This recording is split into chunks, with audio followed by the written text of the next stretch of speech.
ముందుగా ఇవాల్టి ముఖ్యాంశాలు.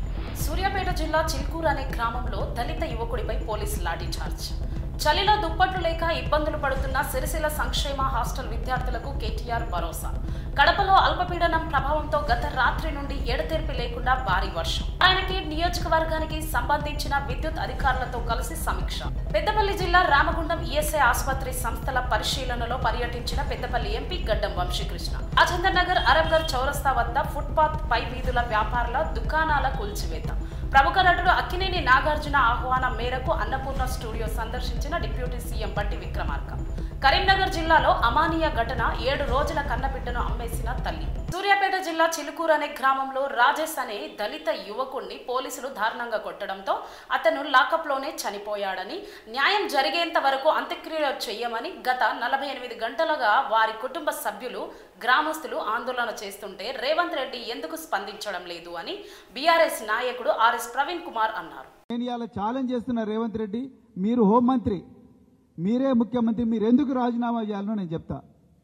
ఇప్పటికి కూడా సూర్యాపేటలో కోదాడ నియోజకవర్గంలో చిల్కూరు అనే పోలీస్ స్టేషన్లో రాజేష్ అనే ఒక దళిత యువకుడిని సీఎంఆర్ఎఫ్ నిధులు పక్కదోవ పట్టినాయి, వాళ్ళకు రావాల్సిన నిధులు వేరే వాళ్ళకు పోయినాయని చెప్పి కంప్లైంట్ ఇస్తే ఆ కంప్లైంట్ ఇచ్చిననే తీసుకుపోయి ఆ రాజేష్ అనే ఒక దళిత యువకుడిని తీసుకుపోయి ఎస్ఐ కానిస్టేబుల్ అందరూ కుల్ల ఒడిచి ఘోరంగా 3rd డిగ్రీ మెథడ్స్ యూజ్ చేసి అతన్ని ఇంటరాగేట్ చేస్తే అతను చచ్చిపోయాడు.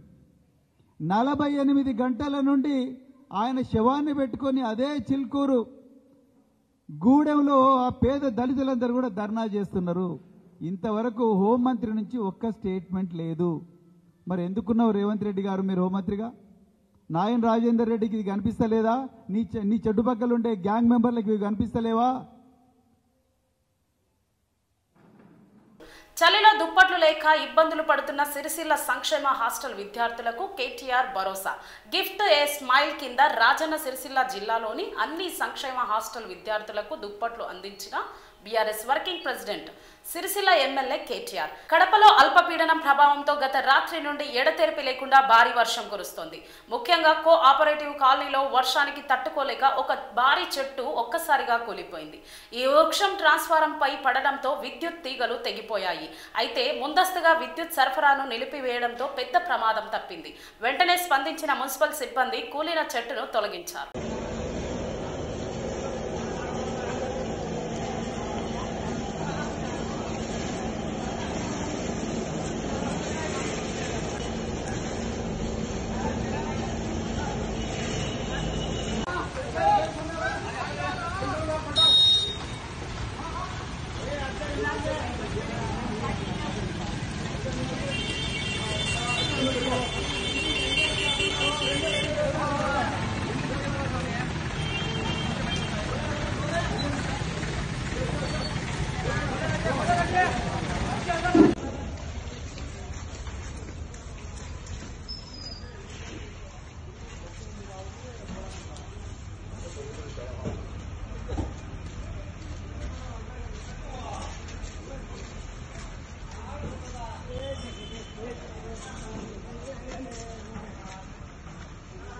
నారాయణఖేడ్ పట్టణంలోని ఎమ్మెల్యే క్యాంప్ కార్యాలయంలో నారాయణఖేడ్ నియోజకవర్గానికి సంబంధించిన విద్యుత్ అధికారులతో కలిసి సమీక్షా సమావేశం నిర్వహించిన నారాయణఖేడ్ శాసనసభ్యులు డాక్టర్ పంట్లొల్ల సంజీవ్ రెడ్డి. అనంతరం ఎమ్మెల్యే విద్యుత్ అధికారులతో మాట్లాడుతూ నారాయణఖేడ్ నియోజకవర్గంలోని పలు గ్రామాల్లో మరియు మున్సిపల్ పట్టణంలో వోల్టేజ్ కారణంగా కొన్ని చోట్ల విద్యుత్ సమస్యలు జరుగుతున్నాయని, అలాగే ఈసారి కురిసిన భారీ వర్షాల కారణంగా అనేక చోట విద్యుత్ స్తంభాలు దెబ్బతినడం జరిగిందని ఎమ్మెల్యే అన్నారు. కావున పట్టణం కానీ గ్రామాల్లో కానీ తాండాల్లో కానీ స్తంభాలు మరియు వోల్టేజ్ సమస్య ఉన్న దగ్గర ట్రాన్స్ఫార్మర్లను ఇతర మరమ్మత్తు చేసి విద్యుత్ అంతరాయం ఏర్పడకుండా చూసుకోవాలని ఎమ్మెల్యే అధికారులకు ఆదేశించారు. రాజేందర్ నగర్ అరంగర్ చౌరస్తా వద్ద ఫుట్పాత్ పై వీధి వ్యాపారుల దుకాణాలు కూల్చివేత. భారీ పోలీస్ బందోబస్తు మధ్య చిరు వ్యాపారాలు దుకాణాలను కూల్చివేసిన జీహెచ్ఎంసీ టౌన్ ప్లానింగ్ అధికారులు.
నాగార్జున ఆహ్వానం మేరకు అన్నపూర్ణ ఫిల్మ్ స్కూల్ మరియు స్టూడియోను సందర్శించి డిప్యూటీ సీఎం మల్లు భట్టి విక్రమార్క. కరీంనగర్ జిల్లాలో అమానీయ ఘటన. ప్రేమించిన వ్యక్తి మోసం చేశాడని 7 రోజుల కన్నబిడ్డను 6 లక్షలకు అమ్మేసిన యువతి. హైదరాబాద్ నగరానికి చెందిన ఒక యువతిని ప్రేమించి మోసం చేసిన యువకుడు. దీంతో ఆమె బిడ్డ పుట్టగా పోషించే స్తోమత లేక విక్రయించాలని నిర్ణయించుకున్న యువతి 12 మంది మధ్యవర్తుల సహాయంతో కరీంనగర్ జిల్లా గన్నేరువరం మండలం చాకలివానిపల్లె గ్రామానికి చెందిన బామండ్ల రామాయుడు లతా దంపతులకు 6 లక్షలకు విక్రయించిన తల్లి. బాలల పరిరక్షణ కమిటీ ద్వారా సమాచారం అందుకొని శిశువును మాతా శిశువు కేంద్రానికి తరలించి 15 మందిపై కేసు నమోదు చేసిన పోలీసులు.